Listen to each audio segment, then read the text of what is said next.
My name is Paul Murphy, and I'm the director of the Institute of Catholic Studies here at John Carroll. I'm also professor in the history department. It's a pleasure to welcome you all here. I'm also grateful for the ability to collaborate with our Department of Theology and Religious Studies, and I welcome Professor Ed Hannenberg from that department here. I'm particularly grateful that we can meet again in person.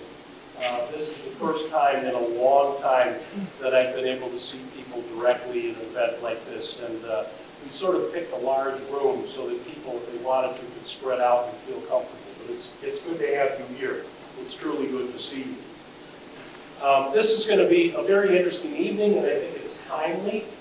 The genesis of this evening's program arose from the news that we received this summer that Sister Rita Mary Harwood of the Sisters of Notre Dame had decided to leave her position at the Diocese of Cleveland.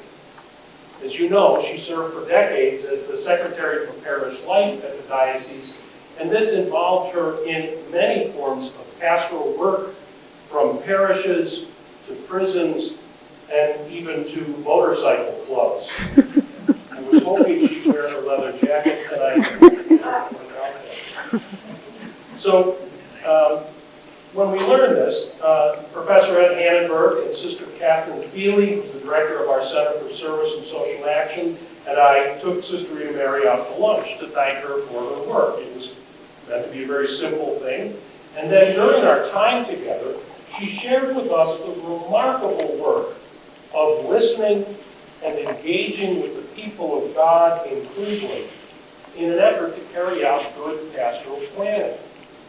As she spoke, she repeatedly referenced her partner in this work, Rick Kravankar, who served for many years as the director of the Diocesan Pastoral Planning Office.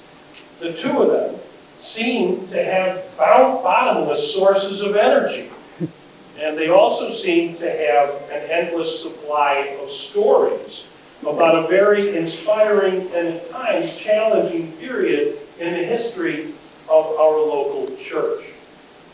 As we listened, the three of us here from John Carroll, we realized that she was describing a process of accompanying people and listening to them that had deep roots in this diocese, going back decades. And at the same time, the story she told sounded much like the current call to synodality, of walking together and of listening to one another.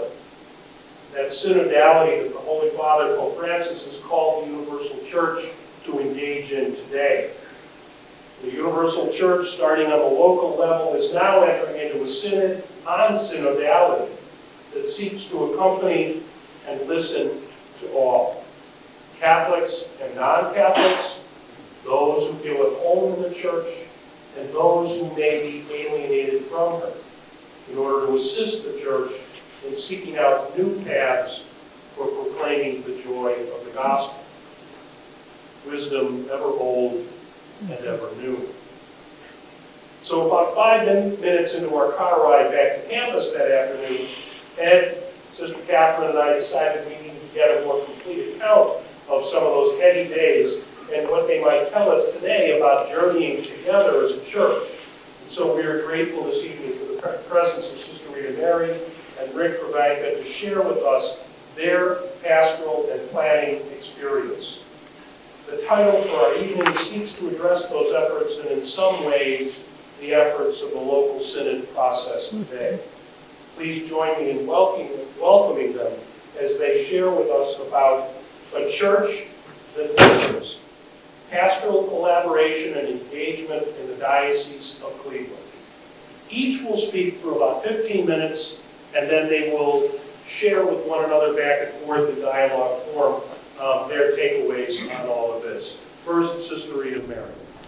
Thank you, Paul, very much. I am thrilled to be able to be here with you this evening. I have often been out there appreciating and enjoying the experiences and the stories and the wisdom of so many people who have come here for these conferences. So it's really thrilling to be able to come and to see so many of you. You're at a little bit of a distance from me, but I can still see many of you and recognize your faces, even if only half. So Paul stole some of my remarks, but I'm going to make them anyway because I was just amazed at what happened that day that we went to lunch. In early May, I got an email from Paul, and he invited me to go to lunch with Sister Catherine Feely, who's one of my sisters, and Ed Hannenberg, and Paul, to talk about the experiences, my experiences of the past 26, sometimes people say 27, it's debatable. I think I was volunteering for a while before I was actually an employee of the diocese. Those 26 years as Secretary for Parish Life and Development, and I see Father Don Cousins sitting out in the audience. He was one of the people that convinced me to say yes to that invitation that Bishop Pilla had extended. And I'm very grateful. I'm very, very grateful that that happened. The announcement then of my retirement from that position had gone out in early April. And my calendar, which was already filled, exploded.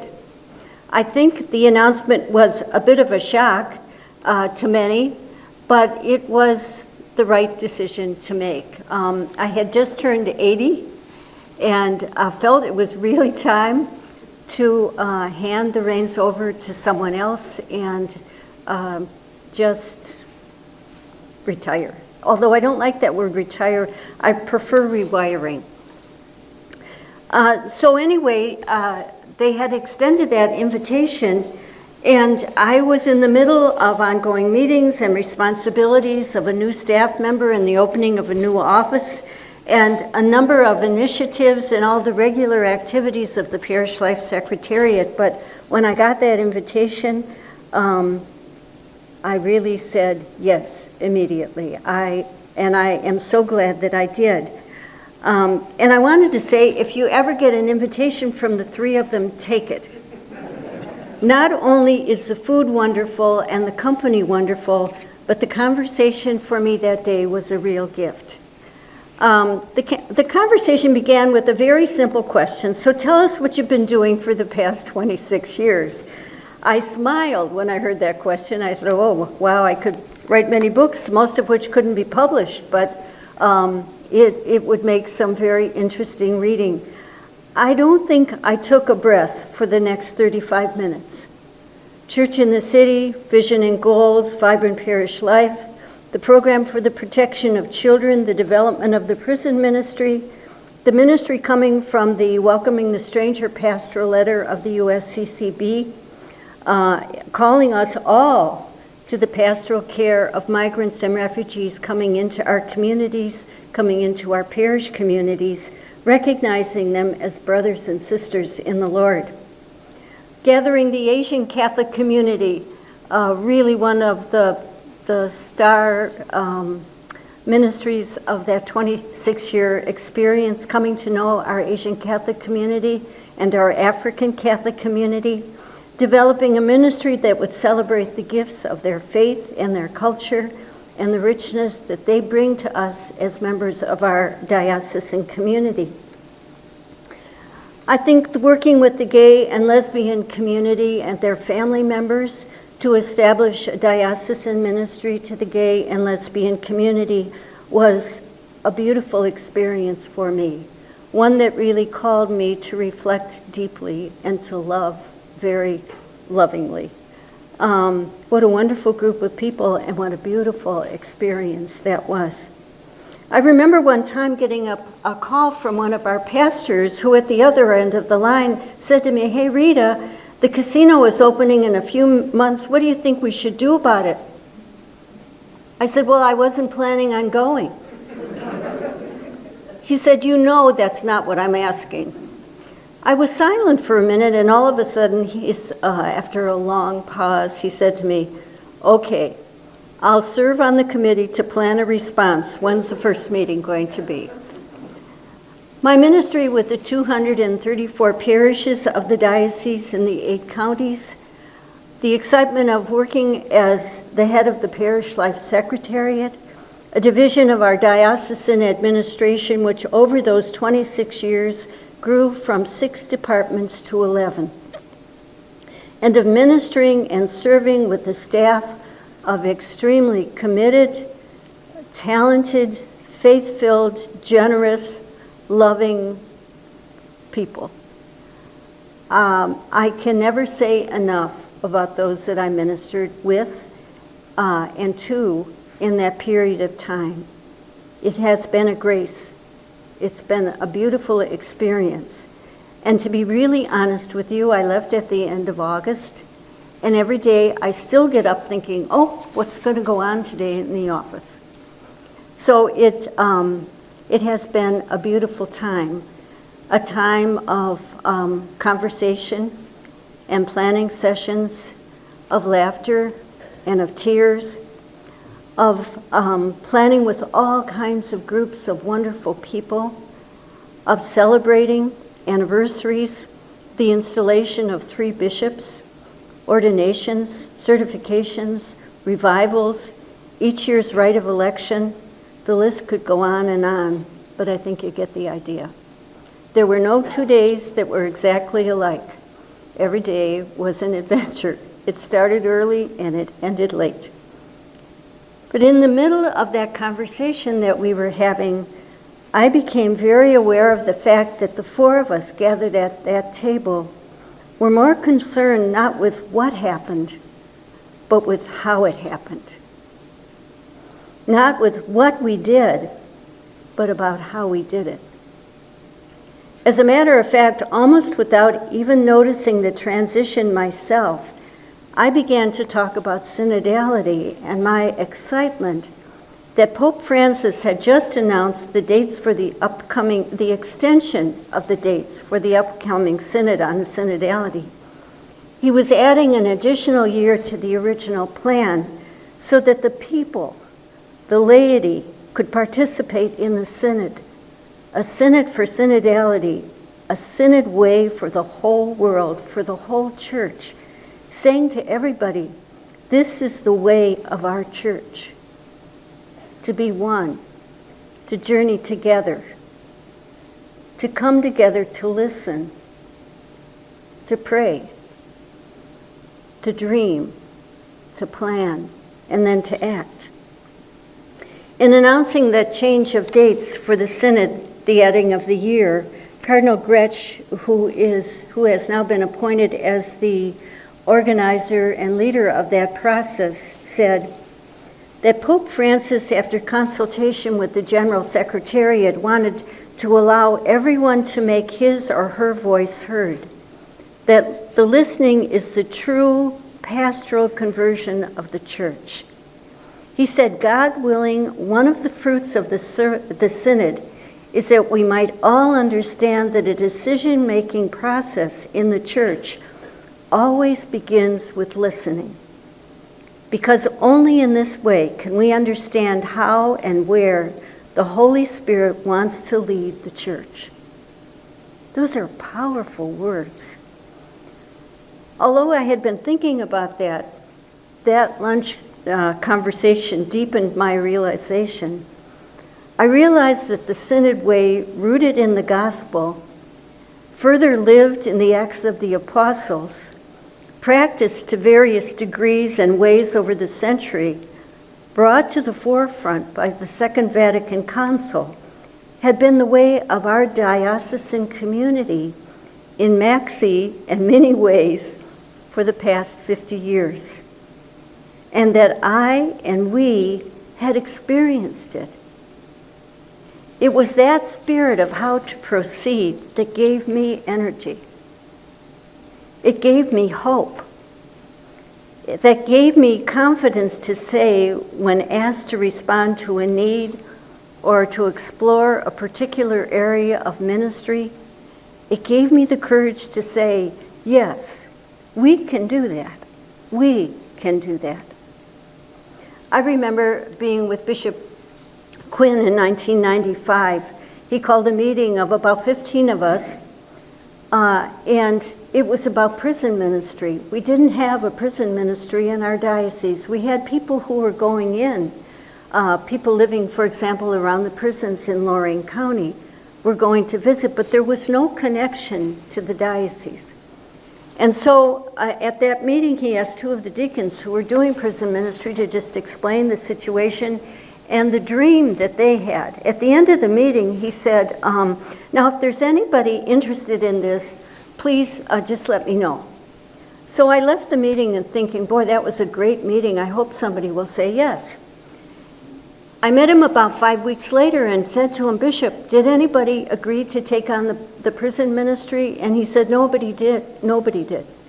And I said, gee, that's really too bad because it's really an important ministry. He said to me, yeah, you're right. And what's wrong with you? I said, me? He said, yeah, what's wrong with you? Why don't you take it? I said, Bishop, I've got 234 parishes and 6 or 7 offices at that time. I don't remember exactly. I don't know anything about prison ministry. He said, well, you could learn. That never stopped you in the past. And you could get a committee. You get committees together. It'll work. Do it. He was right. He was very right. Today we have over 450 volunteers going into the jails and prisons in our 8-county diocese, writing letters, preparing hygiene packs, getting clothing, all kinds of ways people are involved in prison ministry. So he was right. We can do it. It was the spirit of us together, of listening, of looking to the future with hope that meant so much. That got me going. It was the lack of that spirit that caused me great anguish. I came to the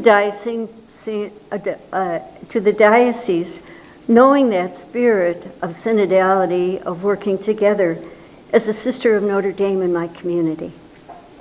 I had served as the provincial superior of the community 9 years prior to my coming to the diocese. In my community, it had become our way. When we needed to do something, when we needed to decide on something, I remember the last community meeting right before I was beginning as provincial superior, we had 368 proposals for things that we felt we really needed to do. 368. We had committees like you would not believe. And I remember saying to them, not one idea can be lost. At the end of this process, we need to be able to account for every recommendation. And we did. It was exciting.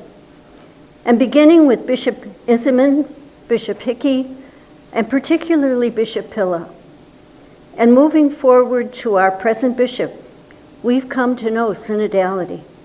We know how to gather our community. We know how to listen, to ask questions, to ask the question particularly, how is God calling us in this time, in this situation? And then to engage the people. The questions come from the people. The ideas come from the people. How to listen to one another and to listen to God. How to use your voice to express your hopes, their concerns with integrity and humility, to plan, to move forward, and to do that together. We know how to expand the circle. The Holy Father keeps saying to us, go out further, reach further, to participate, to look and to enter into the world we all live in, to cooperate and to collaborate. And we know the life, the excitement, the solidarity that comes from that kind of an experience.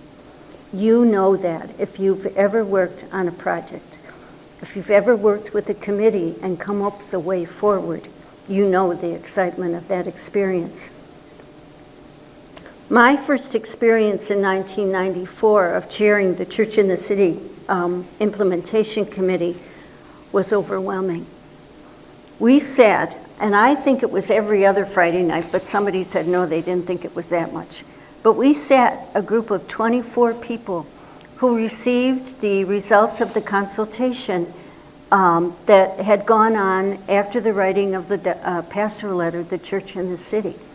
People from all over our diocese and far beyond our diocese, from the civic community and the interfaith and ecumenical communities, came together to discuss that and submit their ideas to that implementation committee that we might draw a plan together. We met for hours on Friday night. I remember it so well. 24 really great people who together came and talked together and read and discussed. I remember at one point John Jaswell, who owned factories, was sitting at the opposite end of the table from me. We never quite landed on the same idea. We were always kind of polar. I was always saying, well, I think we should pray about this. And John was always saying, I think we ought to get going on this. And I remember one day saying to John, I finally understand. He said, what are you talking about? I said, I understand what's going on between the two of us. I said, John, you act your way into reflection, and I act my way into action. And between the two of us, we're going to come together. We're going to meet. I thought that was such a good, that was a very good insight for me. It taught me very much. We can come from very different experiences and ideas, but in the end, if we listen, if we continue to talk, if we continue to pray, we will come to the answer that we need to find. Rick will be speaking more specifically about the church in the city shortly, but just recently, Bishop Malesic told me that as he goes out to visit at the parishes, he often asks the people, what is it that has been a meaningful experience, a meaningful time for you in this diocese? He said that he's been very moved by the numbers of people who talk with him about church in the city. They do that because that experience, an experience that we had together, moved them very deeply. It helped them to realize who we are and how we're called. And it was in many ways a beginning of a way of seeing and of thinking and of looking that was very different. Now, please don't get me wrong. I'm not saying that every project or plan was done in a synodal way. It wasn't. First of all, that's not always necessary, is it? And secondly, for a variety of reasons, it just wasn't done that way. So when Paul called to ask if I'd be willing to be here this evening and talk about the last 26 years, not only because of what I have been involved in these last years, but because of why and how we have walked together, I said yes, but I immediately said, we have to get Rick. I could not do this alone. We have worked together, ministered together for so many years. Together, we want to set the stage for the answer to the question, why are we here tonight? We want to talk together, all of us, about the journey we've been on, hoping that our conversation and our reflection, our listening, our honest delving will shed light on the journey we're about to undertake as the Holy Father calls us to synodality. Ours is to talk about the journey, about what we've done together, not to plan the next synod here in our diocese. That's not our responsibility. We have a really capable group working on that. But to look at the past and what synodality has meant to us. It's a Greek word which means walking together.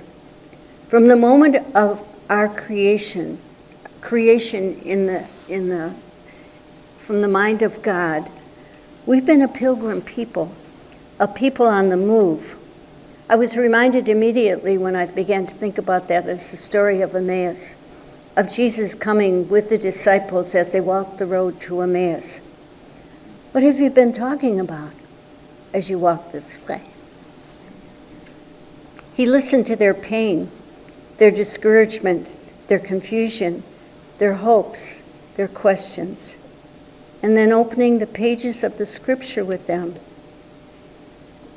They came away asking, were not our hearts burning within us?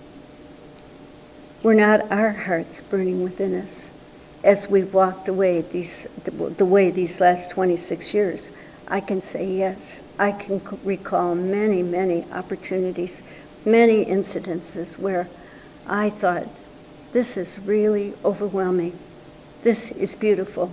This is God. This is our people. This is a journey we're on together. And so I hope that in this time that we have we come to realize that synodality is so much a part of what we've experienced and what we're being called to today, to renew, to experience once again, perhaps in different ways, in a time of tremendous division, which brings sadness and discouragement and worry. Listening, speaking from the depths of our hearts and being open to the presence and the guidance of the Spirit. We've come to know one another.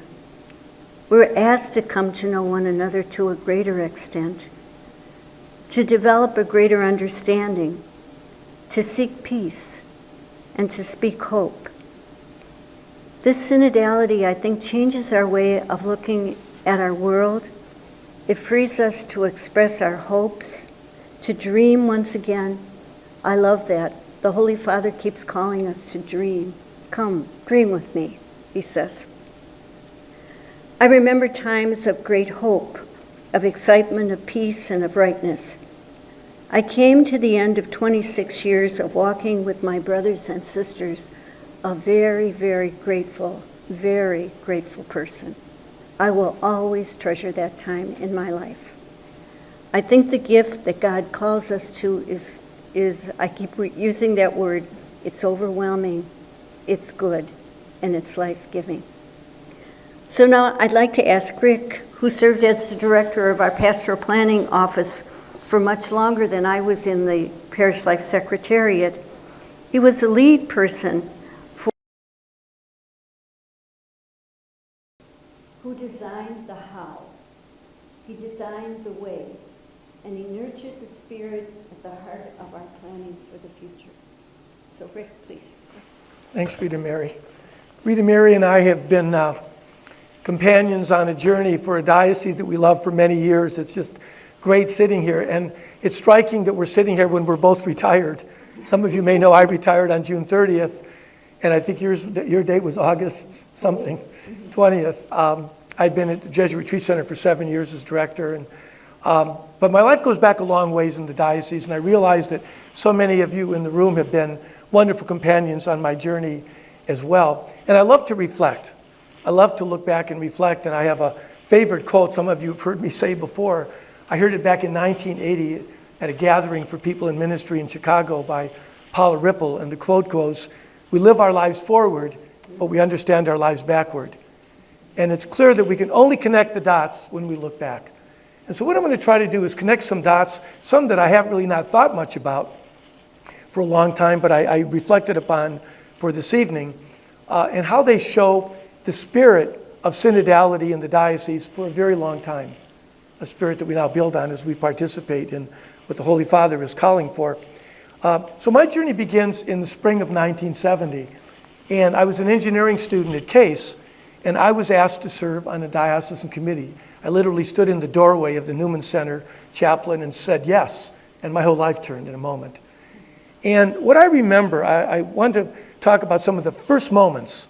So I'm going to these meetings with what might be called the best and the brightest people in the diocese, at least that's what there was an attempt to gather them, to talk about how do we form a diocesan pastoral council.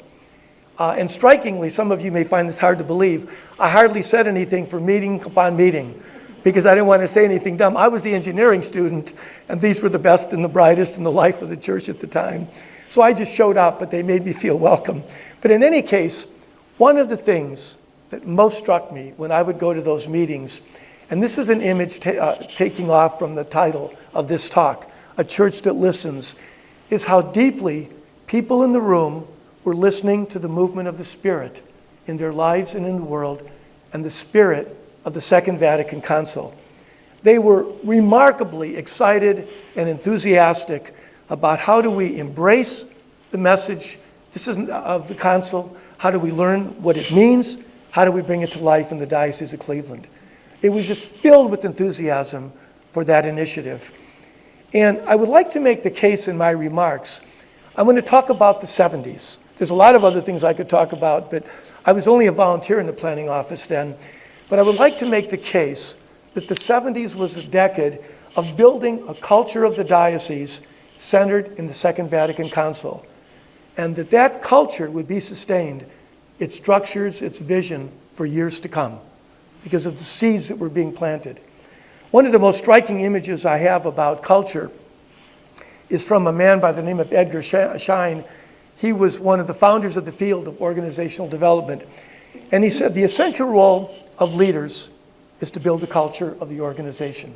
And they do that one way or the other, whether it's intentionally or not. And culture is the way we see and talk about ourselves and the world around us.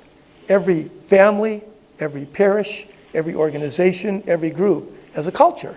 And I think for all of us, I'm going to try to weave in thoughts for all of us. We can even ask ourselves, well, what's the culture that I build where I'm the leader? What's the culture like? And to use the synodal image, do people feel like they're walking together? Do people feel like they're walking together? The Diocese of Cleveland, when we began this interim Diocesan Pastoral Council, we were creating what was going to be one of the first Diocesan Pastoral Councils in the country, one of the first pastoral planning offices in the country, some of the first parish councils. I mean, we were really at the creative edge in the Diocese of Cleveland in trying to listen to that part of the Spirit, as well as all kinds of other areas of what the council was calling for, whether it be in the area of social justice, ecumenical relationships, empowering laity in a realm of different ways. One of my personal beliefs, I'm very prejudiced, I believe that the Diocese of Cleveland is one of the great dioceses in this country over the last 50 years. It's always like this. There's ups and downs, but in different ways across the spectrum of diocesan life, this has been a place of great innovation, leadership, witness of what it means to be church. And I have a whole other list of things if any of you want to push me on examples for that. But I also want to credit someone who's been a mentor in my life, and that's Jerry Blake. Jerry was the he was a diocesan priest at the time, and in 1972, he was appointed to be a full-time staff person for the Task Force on Pastoral Planning and for this interim Diocesan Pastoral Council Steering Committee. And he was my mentor in profound ways. And he was brilliant in his vision and in the connections he was making. He did a thesis of 5 years of work for a graduate program he was in, and it was called Taking Shared Responsibility Seriously. Profound insights of things that were being woven together in the work underway. He actually, in his second year, he convened some of the first directors in planning in the country to come to Cleveland at the St. Joseph Christian Life Center, and they founded the national organization in pastoral planning. It was called the National Pastoral Planning Conference. But I want to go back a year earlier to 1971, to Bishop Isenman. I think we've heard a lot maybe about Bishop Hickey and about Bishop Hill, and certainly bishops since then, but I want to talk about things Bishop Isenman did. He formed a task force for pastoral planning at the request of the Synod of Priests in August of 1971. The task force quickly reached a conclusion that spiritual renewal was foundational to living into the vision of the Second Vatican Council. We needed a time of spiritual renewal across the diocese. And they said pastoral planning would be superficial unless it was grounded in the process of spiritual growth. The process of communal spiritual growth has been essential to our church from the very beginning. Individual Christians cannot grow and develop outside of the context of a living, growing, loving Christian community, and it is a never-ending process. So this whole movement of living into the Vatican, the image and the vision of the Vatican Council, it's about spiritual growth. And how do we very intentionally work at that across the diocese? So they immediately, and this is a spirit that would permeate decade after decade, they didn't simply write a document. They immediately began an extensive consultation with groups of priests, religious, and laity, people across the diocese around the meaning of spiritual development and the kind of resources that were needed. And I want to hold up that every major planning effort, and we can go decade by decade, was always about how do we walk together with the people in understanding what are the underlying issues, what are the needs, what's the emerging vision, how do we go back and forth testing, is what we're putting together the right thing. That spirit went on and on for decade upon decade with major initiatives. One of the things that also I'd like to hold up that was very important in that thinking, it's a construct of decision theory, and it says the best decisions are made when people are engaged because of their wisdom and unique perspective. We just need the wisdom to make a good decision. And secondly, because we need their support to carry it out. And if we don't have that balance, that decision isn't going to go anywhere. And I just kind of put that out there as something, whatever decisions we're working on in any setting. Do we engage wisdom and different unique perspective? And do we get the support of people who are going to need to carry it out? So I want to talk about, in 1972, November 12th, Bishop Eisenman issues a pastoral letter that he says is the most important letter of his episcopacy. He said, and he literally says those words, "This is the most important letter I have ever written." The name of the letter is Christ Calls Us Together. And he notes it's the 125th anniversary of the diocese, and it's the 10th anniversary of the opening of the Second Vatican Council. And these are his opening words. "My dear diocesan family, may they all be one. May they be one in us, Father, as you are in me and I am in you, so that the world may believe that it was you who sent me."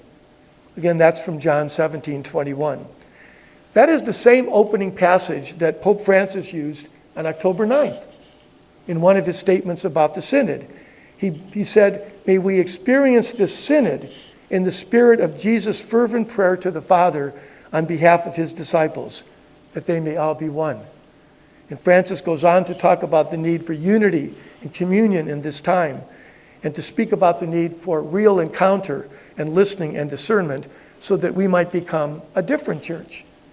And knowing Francis' Jesuit background and in the spirit of Magius, I'm thinking he's certainly realizing, I think we could be a better church, a much better church, more than we are at this time. Bishop Eisenman went on to say that our unity, our community in Christ, needs to be a sign of God's healing and peace for the people of this world. And then again, he notes at this point, this is my most important letter I have ever written.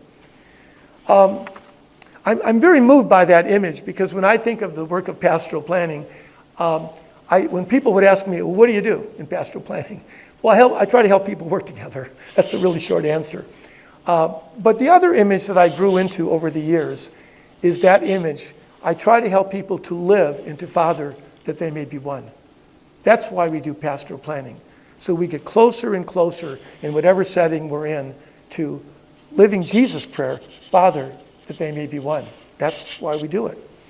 I also want to make a side note. In 1973, the Spiritual Development Commission guidelines came out, again, after extensive consultation.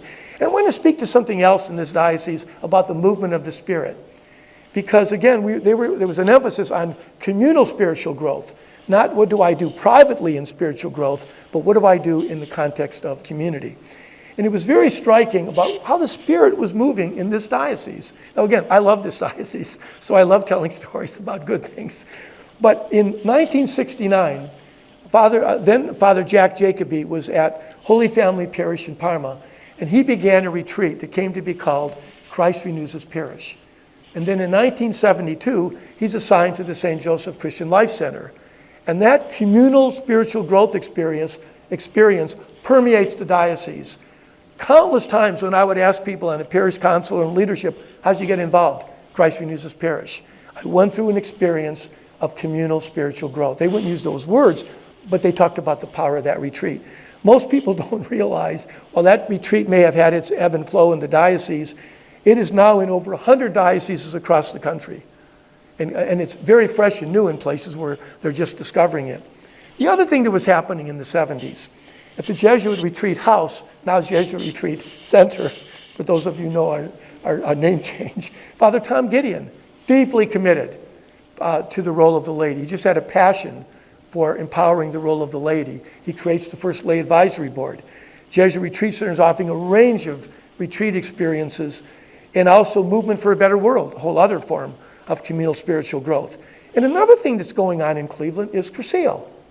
People don't realize that when Cursillo moved from Spain to the southwestern United States in the 1950s, the first two times it moved east, one was in New York City and was in Lorain, Ohio at Sacred Heart.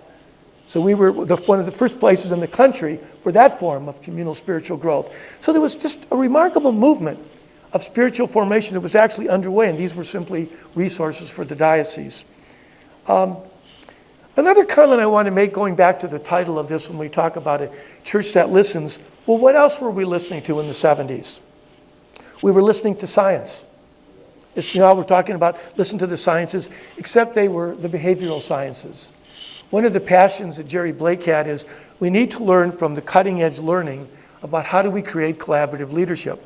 Most people don't realize that at Case Western Reserve, they started the first, actually it was just Case then, the first school of organizational behavior in the world in the 1960s. And there were some faculty members from that faculty that were brought in to work with the diocese, as well as a number of other people. And there was a realization that when you're used to a system that's autocratic and top-down, you don't suddenly become collaborative.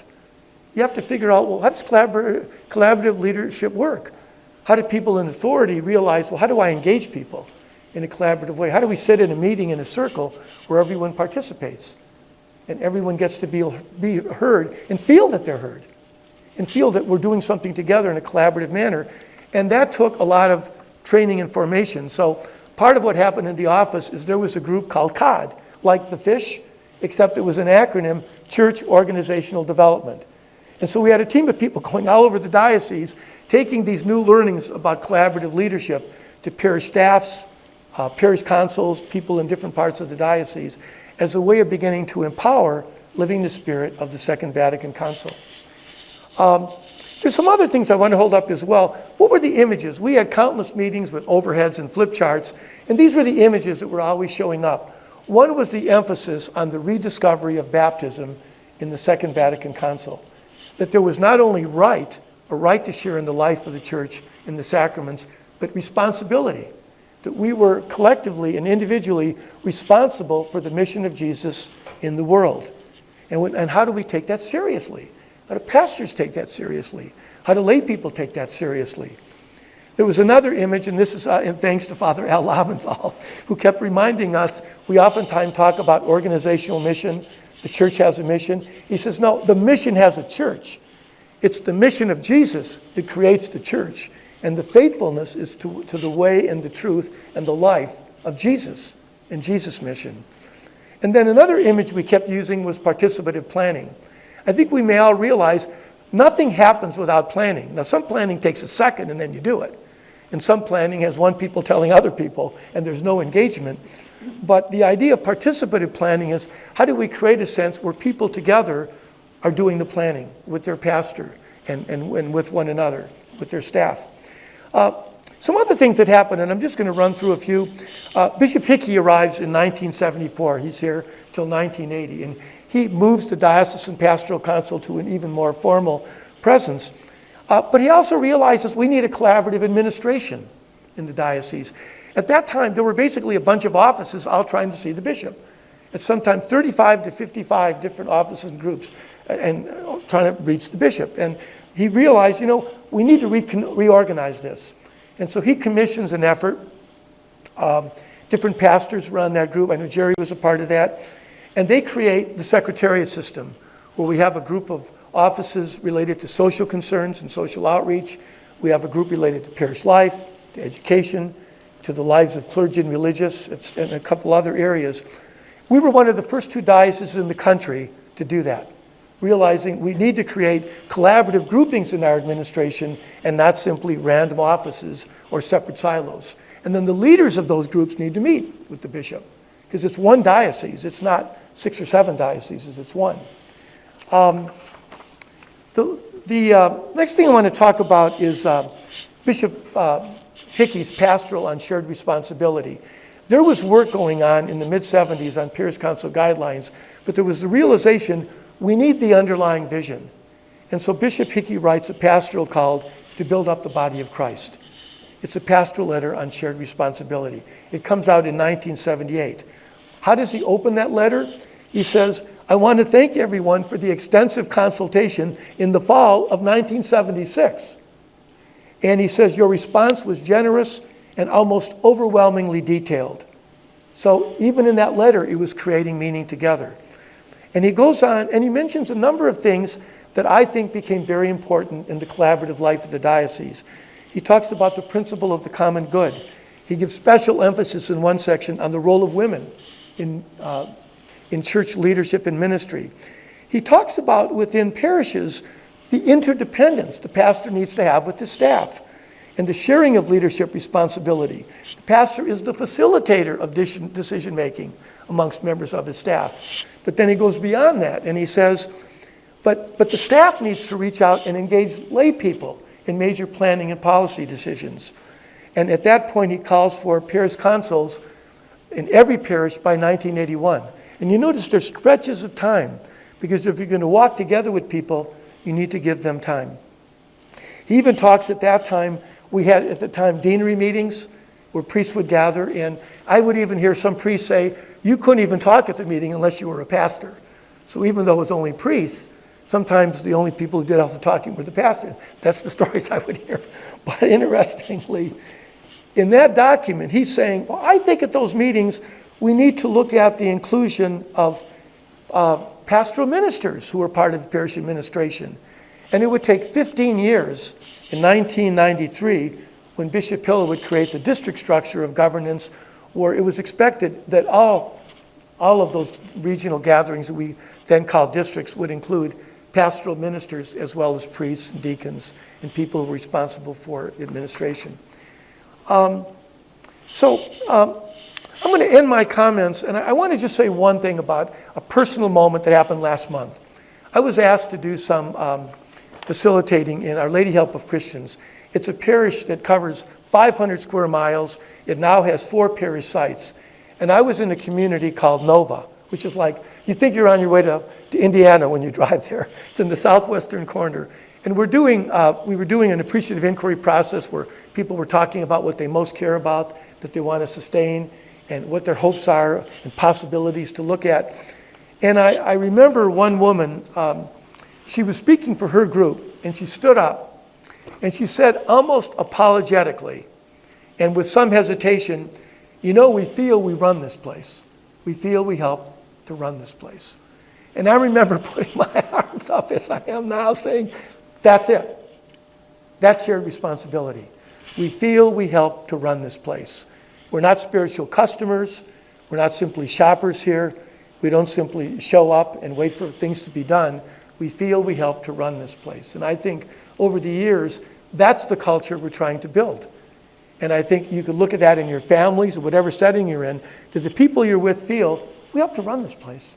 We're really responsible for what happens here. So we're going to do a little back and forth, and then we're going to have a time for all of you to offer insights. There might be other things you would like us to shine light upon, or you would like to shine light upon. But, Rita Mary? Sure. I think that as I was reflecting on this this evening, I was thinking about some of the experiences that we've had as a diocese that have really deeply touched, as the Holy Father is saying, not us all contained as a church inside, but the fact that we are a church in a community, that what impacts our community impacts all of us.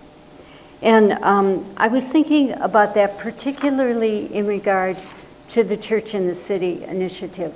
There were things that happened during that time that just spoke so clearly and so clearly of who we are called to be. Let me just give a couple of examples that really did touch me. I remember that there was a partnership that in some way continues today with different parishes, but between Divine Word Parish and St. Philip Neri. And I recall that after the first meeting, I met one of the guys who was a part of the group that was coming together. And I said, well, how was your meeting last night? And he said to me, do you know what we talked about? I said, no, I can't even imagine. He said, we talked about raising teenagers. He said, and he said, we all have the same concerns. We all have the same hopes. We all have the same kind of kids. And he said, I never thought about that before. I remember that there was going to be an expansion of West 14th Street to increase the access to Route 71 off of 14th. We had a partnership between St. Noel Parish and St. Augustine Parish on 14th Street. So at their meeting, this became a topic. And the people from St. Augustine's particularly were expressing their concerns on how that would impact their neighborhood and the people of their neighborhood. Together they decided that they would request a meeting with NOACA and talk about West 14th Street and the expansion and what it would mean. The meeting was held in Willoughby Hills at St. Noel's, and there were 500 people in attendance. The people from NOACA couldn't understand why would people from Willoughby Hills care about what's happening on West 14th Street. Amazing.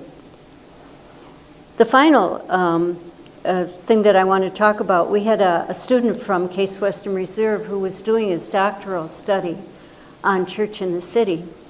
He came to a conversation one night between Philip Neri and Divine Word, and he asked the question, what keeps you coming back to the table? And one of the women, Jean Bowers, spoke up right away. She said, oh, I know, this isn't easy, you know. But she said, I have a dream. I have a dream that one day, because of what we're doing today, my children will sit across the table from people coming from another area of our community, and they won't look into the eyes of a black or of a white person. And the person sitting across the table won't look into the eyes of a white person, but both of them will be gazing into the eyes of a friend. That's what keeps me coming back to the table. Those are just, you know, I mentioned in my comments that we have both maxi and mini examples of synodality, of working together. That, to me, is a maxi. That came out of the vision of Church in the City. I think that experiences like that have changed us, have the ability to listen to one another, to really know this is my brother and this is my sister. These are the dreams. These are the hopes that our people have. How can we work together to make that become a reality? I realize I have a sea of stories I would love to tell, but we're going to stop and spend the last half hour with all of you. But I want to go back to Church in the City in a moment that I always found very moving. One of the things that happened when Bishop Hickey was still here is when the consultative groups would offer opinions, sometimes about a common issue, sometimes things got a little out of kilter. And he was beginning to go forward based on what one group said. Those groups would be the Diocesan Pastoral Council, Presbyteral Council, and the Conference of Religious Leadership, the leaders of religious communities. And so he was ready to act, and another group was saying something very different. And so he realized we need to coordinate when people are being consulted. And we ought to get the heads of those groups in a room together. And that became a little mini structure. They'd only meet 3 or 4 times a year with the bishop. I was part of the staff to that. But at one of those meetings in 1991, someone from the Presbyteral Council said that priests were very concerned, some of the priests in the council, about the isolation of the city. What's happening in our city? We had done a big process for the urban region in the 80s, very involved with a lot of different people. And they said, we need to do something about building a connection. And I remember that the heads of the groups all said, boy, that sounds so important, gave great emphasis, and Bishop Pilla said, I'll bring some people together. And not much time later, he brings together Father Bill Card, Father Gordon Yonder, now in heaven, Joe Crocker, Tom Byer, head of housing policy research, and they began the work on that statement, that pastoral statement. And what was striking about it, it was highly regarded for its view of remarkable social analysis, public policy analysis, theological reflection, and a call for interdependence. And by just putting it out there, all of a sudden we were flourishing with parish partnerships. Parishes in different counties, outside of Cuyahoga County, in rural areas, with rural parishes, or with urban parishes in Cleveland, Akron, and Lorain. And the most important thing was that people could see it and they could feel it, and they wanted to be part of it. It's been said that a lot of organizational change efforts fail in all kinds of settings. There might be a lot of analysis and a lot of thinking, but people don't feel it. But they really felt the power and the calling of church in the city. The last thing I want to say before we open it up to Paul, it was very moving to me around the culture of collaboration in the diocese. And it was during the time of Bishop Hilla. I love Bishop Hilla.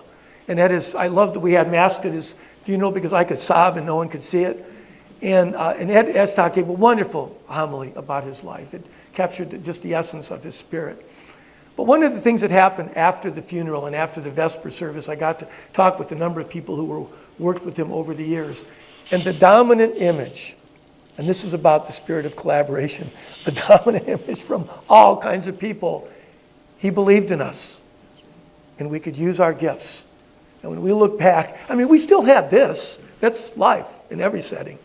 But in so many ways, people just felt he so believed in us, we could so use our gifts. And I think, since we're talking about pastoral collaboration, that's another benchmark. Do people feel believed in, and do they feel they're making the fullest use of their gifts? That's our challenge as we carry that spirit forward in trying to walk together with people. So Paul, I want to make sure we have that half hour for a conversation. So. Before we start taking questions, I think we should thank them a little bit.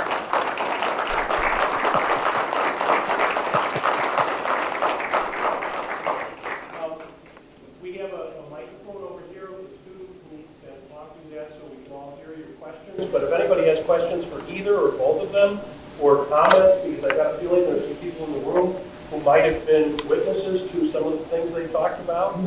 Yeah. Please, if you've got any questions, Right. share with them.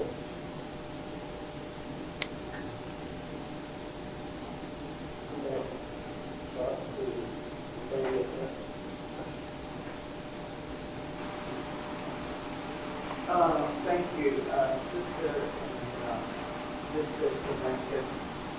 As you know, I've known you guys for a long time.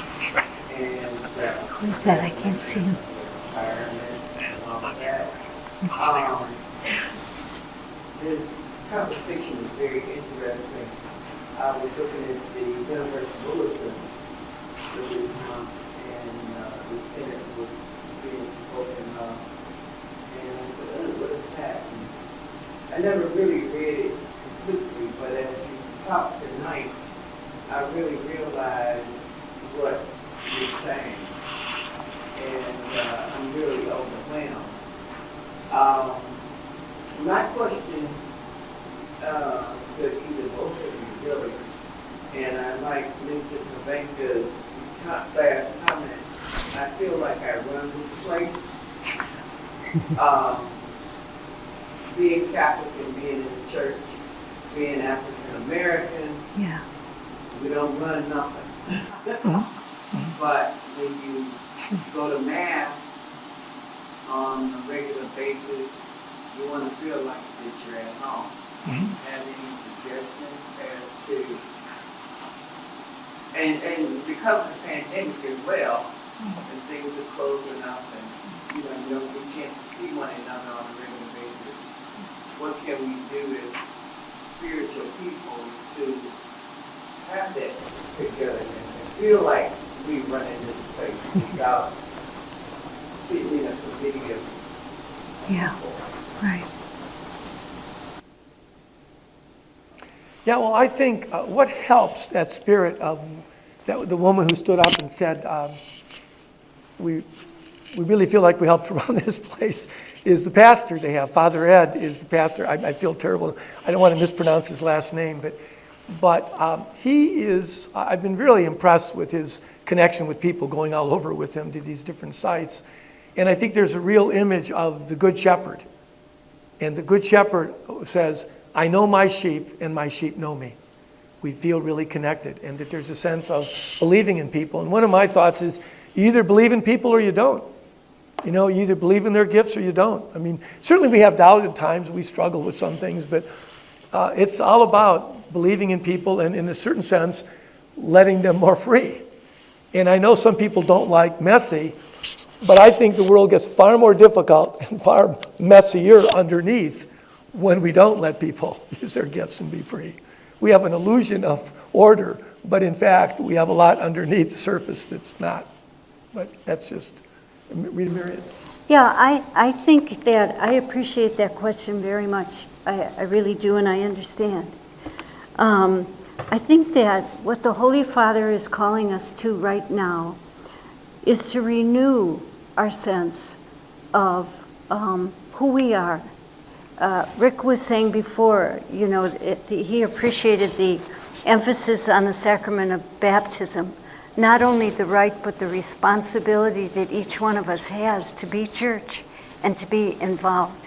I think what the Holy Father is calling us to right now is the renewal of that realization and taking the steps, taking the action. The plan that came from Rome, not only the description, and I would encourage anybody who's interested, please, this is all on the website. It's real easy to get. But there is the explanation of the synod, and then a document called the Vital Maker. How are we going to go about doing this? But in that, they really encourage that people come together as parish communities or as groups. For example, I hope that here at John Carroll something is done to bring the students together to be a part of this process, that they have a voice. And then sit and pray together, pray for the guidance of the Spirit, speak for a while, but listen deeply to one another. For you to be able to say that, the desire that you have to be fully a part, to be fully a member, a part of the church, people need to hear that. Sometimes we think people don't care, but I think to be able to express that desire, to express that dream, and to have it be heard by other people, including the pastor of the parish, this process is a process where we all sit together. There are not some of us high and some of us low. We sit together. I think that's the right and the responsibility that we have as baptized Christians, baptized Catholics. I would really encourage you. I think that's what we're being asked to do. Don't shy away. And lastly, I would add, and I know this kind of is very different from our traditional geographic spaces that we're kind of assigned to, but you need to find a home that's home. You need to find a spiritual home that's home. And that takes some looking. It's not automatic. You need to look. And I think somebody in the middle I saw. Yeah.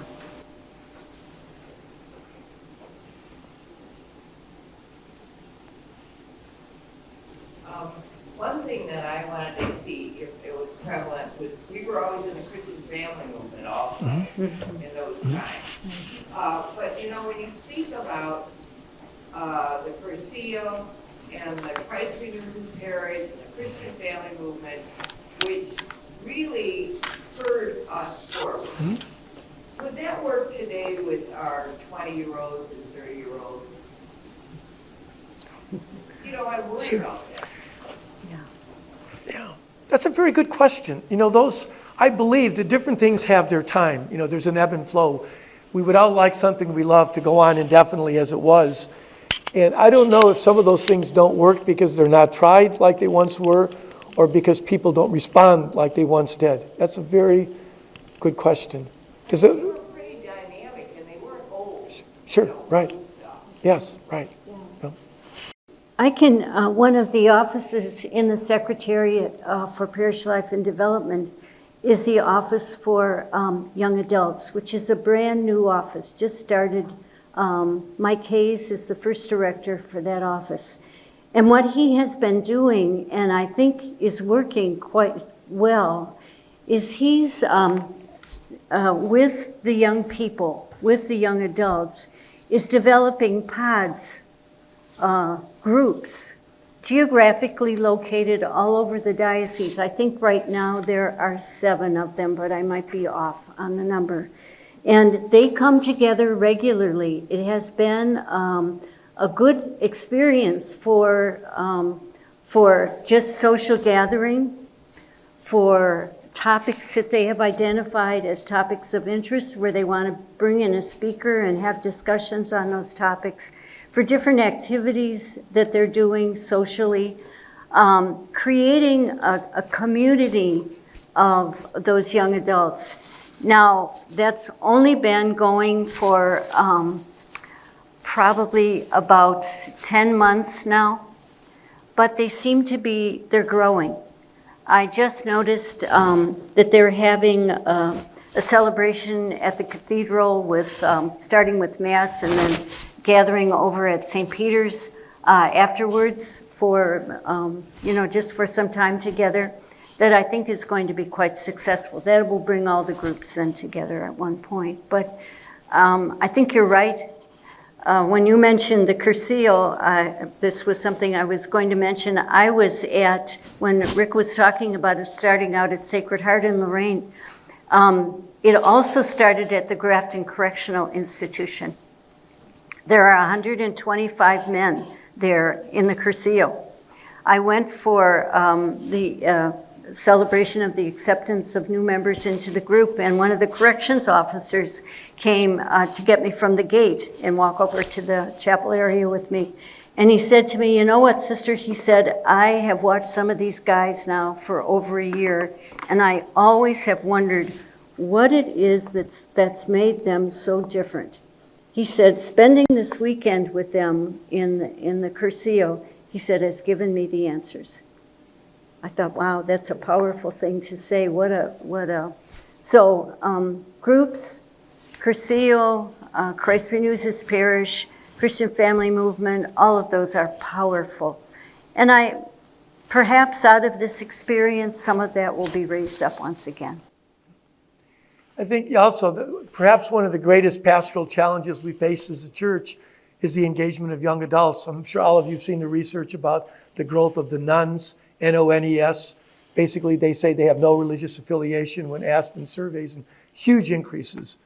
And so our hope is to stay in the conversation, whatever we can do. I always just plead with people, whatever we can do to stay in the conversation with young adults around something meaningful to them that might have some spiritual connection, and believe in them. Believe in the goodness of God in them, even though it might look different than what we want to see, is really important. Otherwise, what will our churches look like in 20 or 30 years? What's it going to be like? And what's going to be missing from their lives? That's the thing that I think is really a great concern for all of us. I think to listen to them is really important.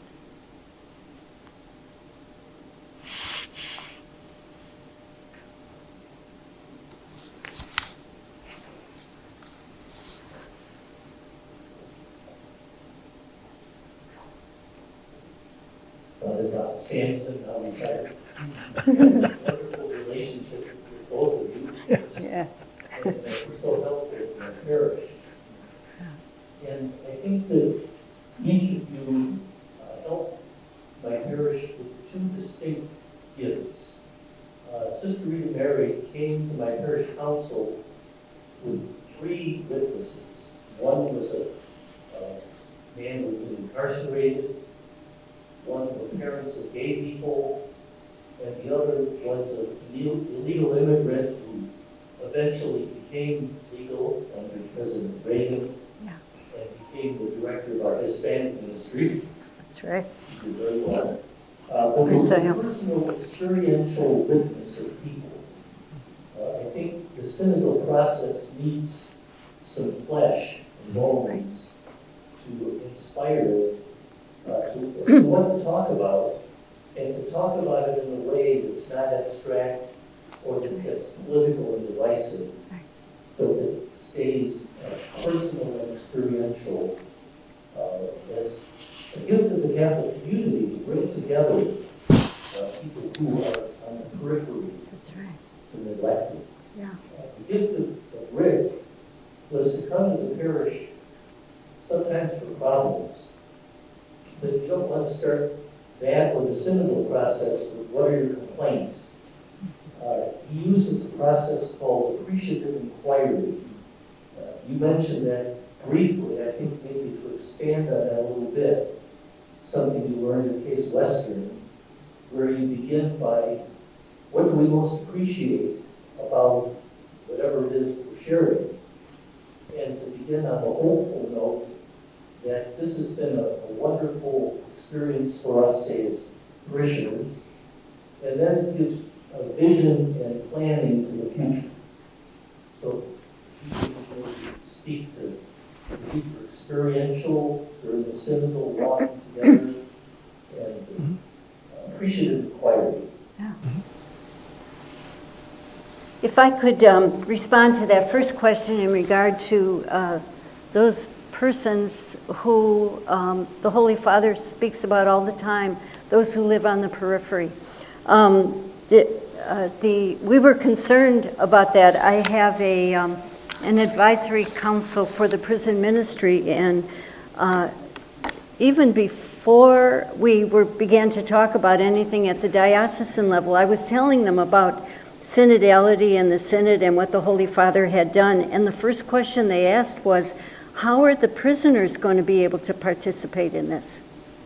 Thought, wow, good for you. So we began to plan, not only for the prisoners, but for the families of the prisoners and for the corrections officers.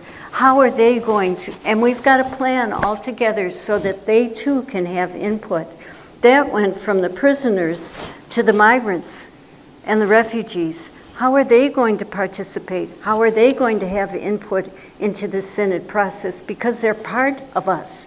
They are us. And it went from there to the homeless and to the gay and lesbian community, so that the voices of our people are being heard. And so I appreciate that. I remember that panel very well. It was one of the most moving experiences I recall. And you did it because of your love for Damien of Amalekite, who had just been canonized, if you remember. Thank you. And Bob, to speak to Bob's comment about appreciative inquiry, it has been the dominant approach to listening. Dave DeLambo was my partner in the Pastoral Planning office, right here in the first row. And ever since the late 90s, we use it in all kinds of things. But I'm going to give you a contrasting example. I could say this because he's now in heaven, but I remember Father Lou Trivison, the pastor of Resurrection Parish, which is my parish, and my wife's Barbara in the first row also her family were founding members. And I remember him calling me somewhere in the 90s, and he said he was concerned about an open meeting they had in the parish. And this is a great parish. It's always been a great parish from the very beginning. And he said, I had this town hall meeting and everything was negative. And I said, well, what did you ask people?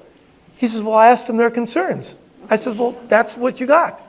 And everything was negative. And so the appreciative inquiry starts with the premise, and this is a great thing to think about in everyday life. It's also very Ignatian, given my Jesuit retreat center experience. It's based on, you begin with gratitude. And when you talk with people, you ask, what are you most grateful for? What do you feel most excited about, most proud of, most enthused about in whatever setting you're in? And then it moves from there to, what are your highest hopes? What would you most like to see, building on that? And we use that in all kinds of ways in planning. Now, some of you who are more skeptical about that way of thinking might say, but what about the real issues? And what I would like to offer is food for thought. The real issues are always about life. When Jesus says, I came that they might have life and have it more abundantly, everything that matters is ultimately about life. The reason people have a problem or they're upset is because some aspect of life that they want to see or cherish is not happening. And that's why they're frustrated. You get a lot more headway finding out what's the life they want to see than getting into their anger and frustration and maybe never understanding what they want to see. So there's a lot more to this, and I'd be happy to share that with you if any of you have a particular interest. But it really focuses on look for life. Ask questions about life, and you'll get to the deepest things. And you'll get to the most real things as well. That's really short summary of that. The thing that I think is really interesting in regard to that is I think the first question that the gathering of the people, the first question that they're going to ask or consider is an appreciative inquiry question. I found that really very, very interesting. It's not focused on what are you concerned about, eventually you get to that, but it starts with a question of appreciative inquiry. Other thoughts, comments, just reflections on the years of the diocese we talked about? Anything, one last go? Go ahead, the student.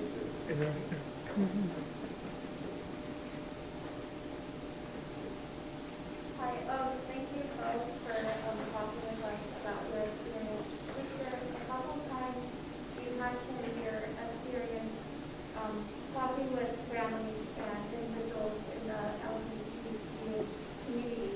I was wondering, as an adult, young adult, like, who's an ally for those individuals? Yes. I was wondering, in your experience, how has the church kind of either changed their perspective over the past decade, or how can we move forward and include? Yes, thank you for that question. I appreciate it very much. We do have a diocesan ministry. It's called the Diocesan Family Ministry, Gay and Lesbian Family Ministry. And it was started in 1997 as in response to a request that coming from individuals in the gay and lesbian community for us to, it was about a question like, what about us? Where is the church for us? And so we came together, a group of gay and lesbian persons, their family members, members of parish staffs, to talk about what kind of a ministry were they looking for, would they appreciate. We had listening sessions, 3 in particular, one with parents and families of gay and lesbian persons, there were 3 meetings with gay and lesbian persons from our diocesan community, and a 3rd with pastoral staffs in order to determine how could we be of support to them. As a result of that, we started spirituality groups for the gay and lesbian community, where they meet regularly, usually once a month. And they were in various different areas. Not all of them continue. They've come and gone over time. But also we planned days of reflection, retreat opportunities, social gatherings. The celebration of Advent and Lent did something in both of those times. Also, at about the same time, in fact, exactly at the same time, we started groups for families. Right now, we have 3 of those groups that are meeting regularly. For the most part, it's parents, but sometimes it's brothers and sisters. One meets at St. John Vianney, one at St. Joe's in Avon Lake, and the 3rd at St. Mary's in Hudson. And those have been meeting since, I think the group at John Vianney started in right away in 1997 and continue once a month. They get together. In addition to that, we worked with the schools, the principals, guidance counselors. I'm losing the word. Campus ministers in doing educational programs and helping them to understand how they can be of support to the students in their schools. So it's been a difficult ministry, if I'm really very honest with you. There certainly is. It's a very hard. Not working with the groups. I don't mean that. That's not hard at all. That's a blessing. But with those that don't understand, and with the harshness that's so much a part of our society and even in our church today. One last question down here, okay?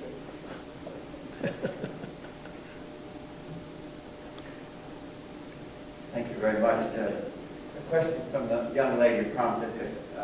Bob Close, Community of St. Peter. We hosted a panel last evening on LGBTQ+.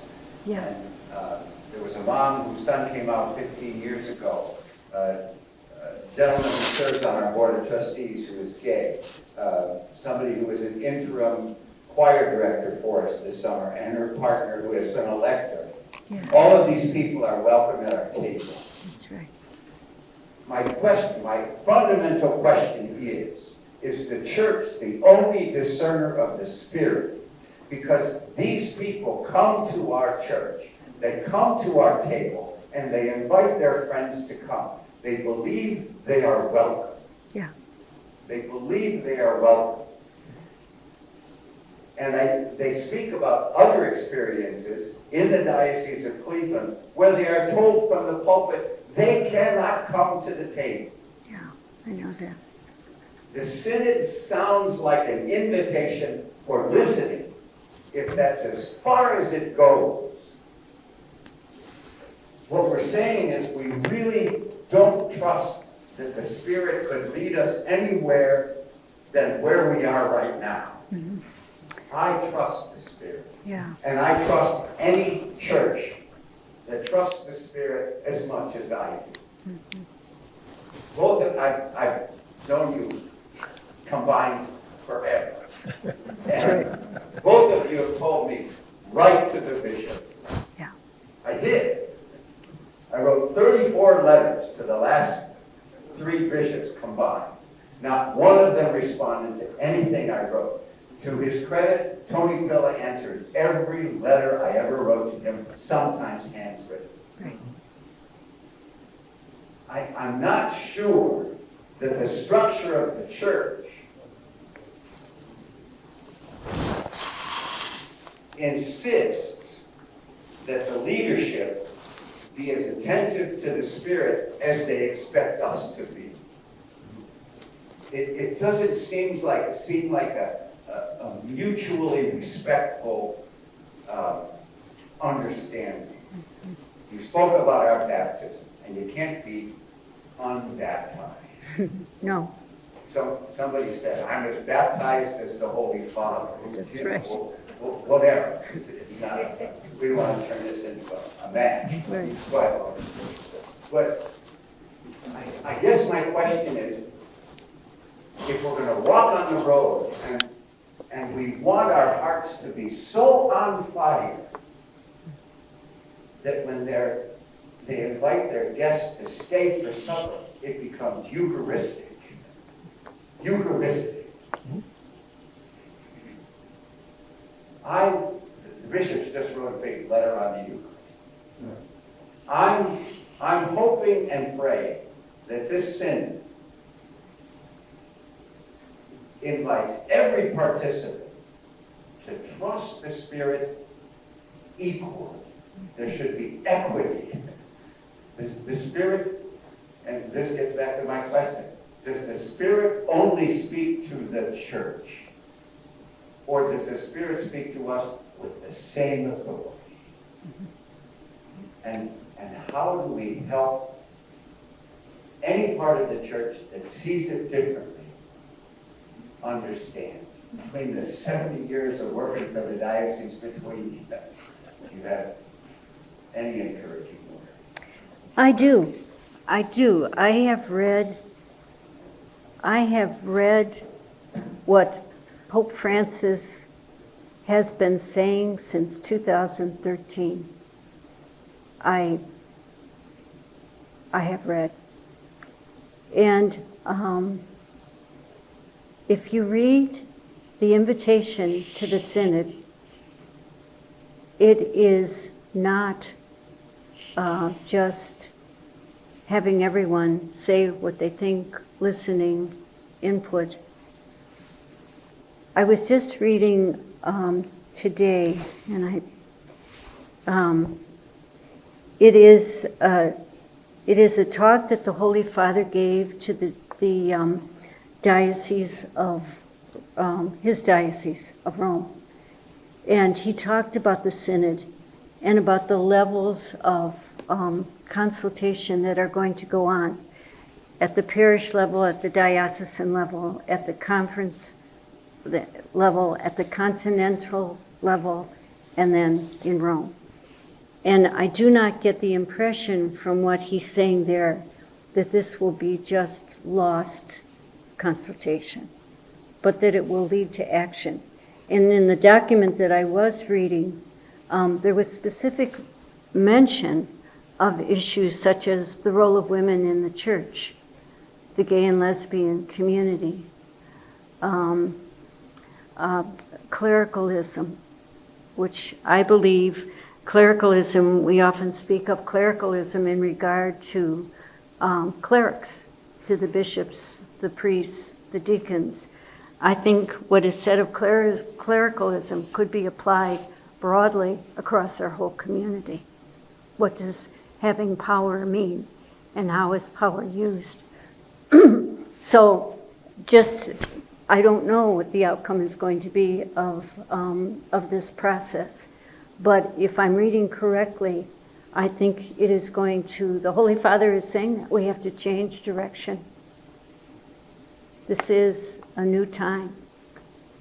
And I think our participation, our action in it, our prayer, our listening to one another. I think that when we listen to one another, although we have different opinions and different experiences, to listen deeply and carefully changes hearts.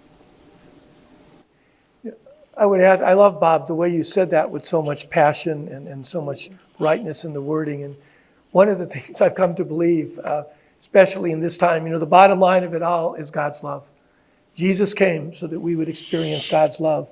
And it has always struck me, Jesus' biggest battles were not with the Romans. They were with the religious leaders in his faith who got in the way of people experiencing God's love. And I think the church has its most difficult witness when we get in the way of helping all people experience God's love. That's why we're all here. It's about God's love. That's why Jesus came. So, Don? I think that's actually a great thing to finish on. It's all about God's love. But I want to ask you to just give one more round of applause for everything they've done on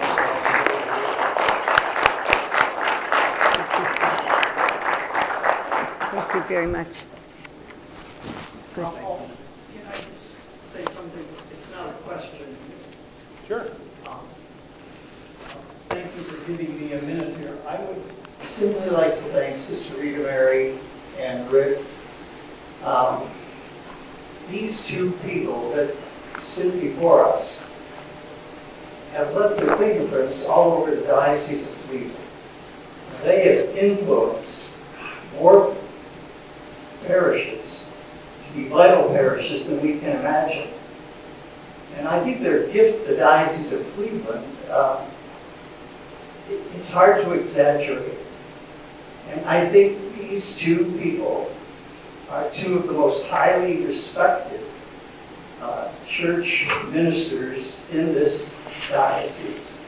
So thank you. Thank you both for all that you've given. I mean, you've just never taken your foot off the pedal. And we can't imagine, I think, how long your days have been and how hard you've worked. So the Diocese of Cleveland owes you a great debt. Thank you for your witness and for your friendship, for your faith, and for your hope.